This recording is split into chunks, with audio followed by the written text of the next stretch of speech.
I'll be presenting my final project, which is titled Research versus Quiz Scores. So the table of contents, we'll go over the introduction, which includes the problem statement, my research hypothesis, and my literature overview. Next will come the method and action plan, which will include the participants, instruments, research design, threats to validity, and the procedure. Finally, we'll discuss the results, which will have analysis charts and tables, and also we'll have a discussion about the resulting action. So for the introduction, my problem statement: does the timing of a quiz in relation to lunch recess affect the quiz scores of the third grade students at Crown Point Elementary? So the problem that I'm trying to solve is, does the timing of the quiz affect the quiz scores? And I will be doing that with the third grade students at Crown Point Elementary School. The research hypothesis, mine was that I believe the third grade students at Crown Point Elementary School will score higher on the quiz taken after lunch recess. I also believe taking the quiz after lunch recess will make the students feel more confident during the quiz. So we will have some data from the quiz as well as data from a survey that the students took. My literature review for the first one, this was a peer-reviewed article. It was titled The Impact of Increasing Recess on the Academic Performance of Elementary School Students. It stated that recess breaks allow students to perform tasks with more focus, that boys are more active and in need of more breaks than girls, which I thought was an interesting statistic, and it might play into one of the blocking variables in my survey was boy or girl. So if I wanted to look into this further, I could see how they were feeling during each test to see if that maybe was confirmed by this. Research provides students the opportunity to refresh their brains, so it kind of gives them a little brain break.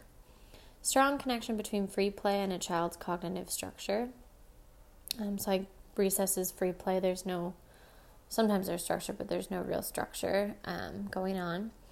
Suggested that cognitive outcomes and academic achievement are related to physical activity. So this is a possibility. Taking a break, such as recess, improves attention, productivity, learning, and memory. And the brain becomes diminished and less efficient as the time between breaks is extended. So let's say from the morning until lunch recess, if there's not much of a break, then the student's brain will not work as well.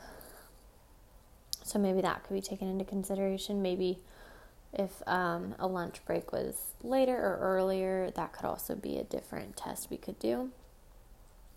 The second was also a peer-reviewed article titled Breakfast Consumption and Academic Performance in Adolescent Students. The title seems to talk only about breakfast, but they did go into lunch and food in general.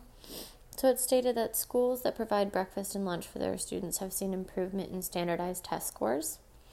Food consumption may improve cognitive function and academic performance related to memory and test grades.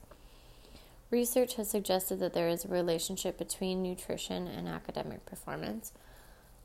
It specified that the relationship was an improvement in academic performance with proper food. Such as proper nutrition during adolescence is important for meeting adolescents' increased demand for energy and attention. And then indecisiveness, nervousness, and lethargy have been seen in students who lack proper nutrition. So this nervousness I really wanted to see in the survey to see if this changed before and after lunch. My third literature review was just an article that I found online. And it said the idea of 20 minutes of exercise boosting short-term memory. 2012 study in neuroscience showed that those who studied exercise before a test showed great improvements. Obviously, if you study, it should show great improvements. Study also showed to reduce stress levels during tests. So that's something hopefully we'll see during the survey questions. And then elementary schools saw better attention spans and increased memory in 3rd through 5th grade classes when they took the test after recess. My fourth article was also just an article that I found online. It was titled Students Do Better When They Face the School Day with a Full Stomach. So this talked about that food is as critical as having a pencil or notebooks in school. Children with adequate nutrition learn and behave better. So the behavior might impact the quiz is what I was thinking. And then the direct correlation between providing lunch and breakfast in schools and student success in the classroom. So it discussed that this has been proven.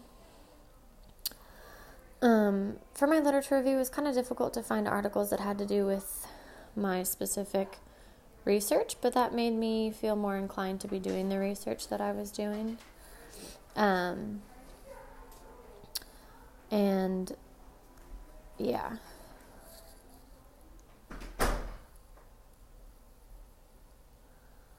So for the next thing, method action plan. The participants were 19 third grade students from Miss Merrill's third grade class, so my class, and then 21 third grade students from Mrs. Soar's third grade class.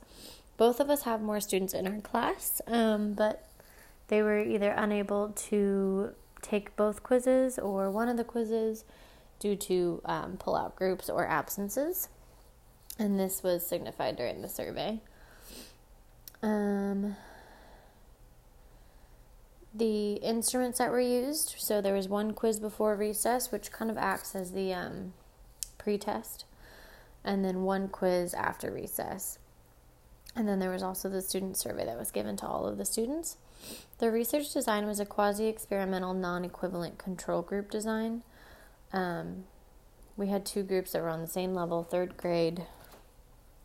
And then I thought that it would be this design because we are, the first quiz before recess is kind of acting as that pre-test to see where the students are. And then you have what you're changing which is the quiz after recess, and then you take the results and compare them. Threats to validity for this, so history.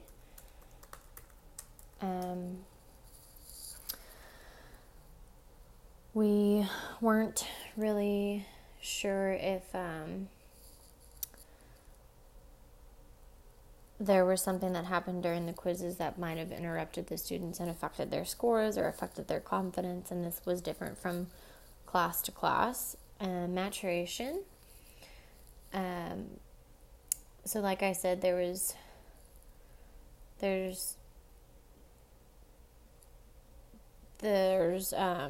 just certain things in different classrooms that were affecting, such as the phone ringing and I got confused this. So history had to do with the students getting pulled out, so some of them were missing the quiz, and then the maturation is discussing the phone ringing, a teacher coming in. There was a couple different things that were happening during the quizzes that could have affected the students' scores. And then experimental mortality.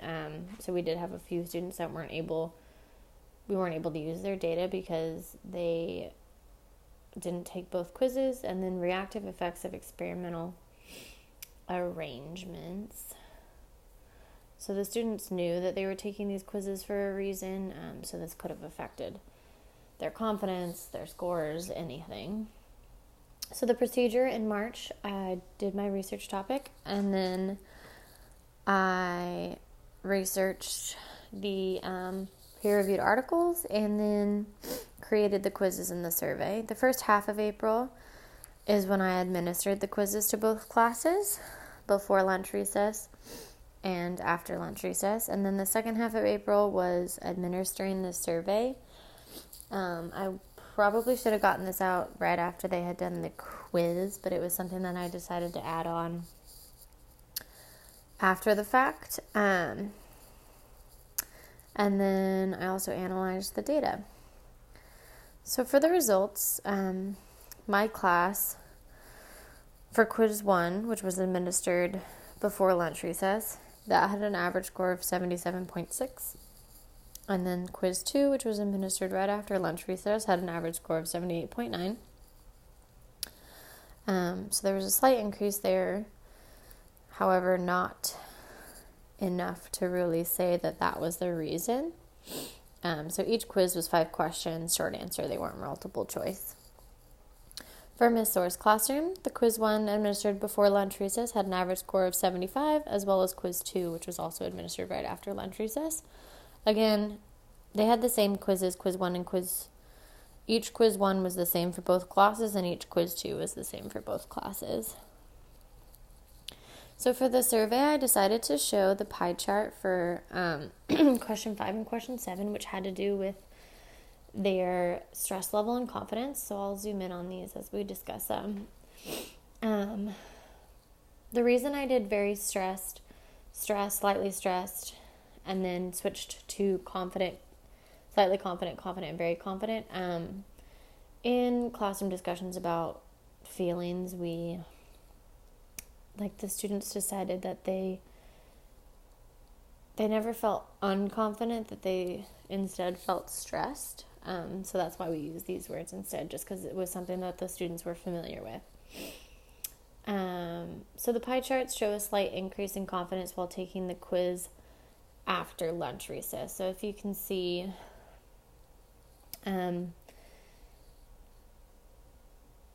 here it says that 11 on the question 5, which was before lunch recess, it says that the students 11% were slightly confident, 5% confident.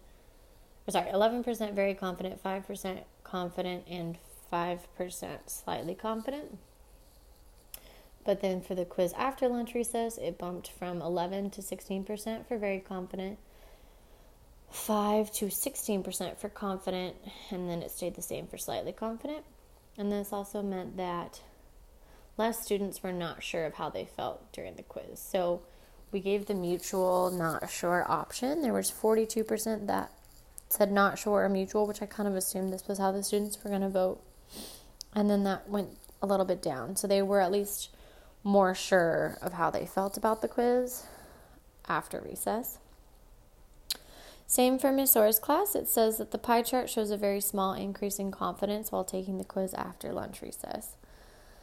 So it's very, very small. It's 14% and 14% for both for very confident, 14% confident, 10% on the first one for just confident. So it went up 4%, and then it stayed the same for slightly confident.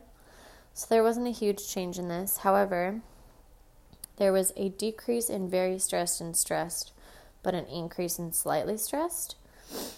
So the students went from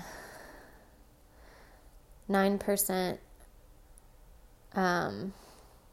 very stressed and 14% stressed to 5% and 9% for those, and then those scores seem to have gone into the slightly stressed category. So at least they were a little less stressed during the quiz 2.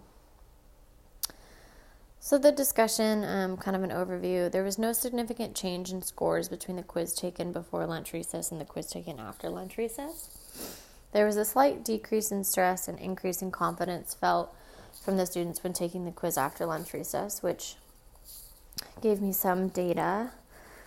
Something I want to do in the future, I'd want to see if the type or amount of consistent exercise would affect scores. So if we go out there and monitor and make sure the students are actually getting exercise and that this is happening every day for a couple weeks, and then administer a couple quizzes and see if this makes a difference in their scores.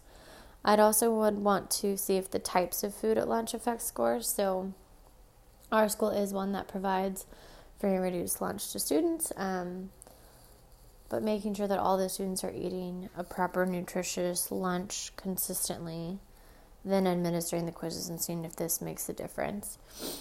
This wasn't an idea when I had first thought of this experiment. However, with the articles that I read and then the data that I received, I'd want to definitely go a step further. All right, thank you.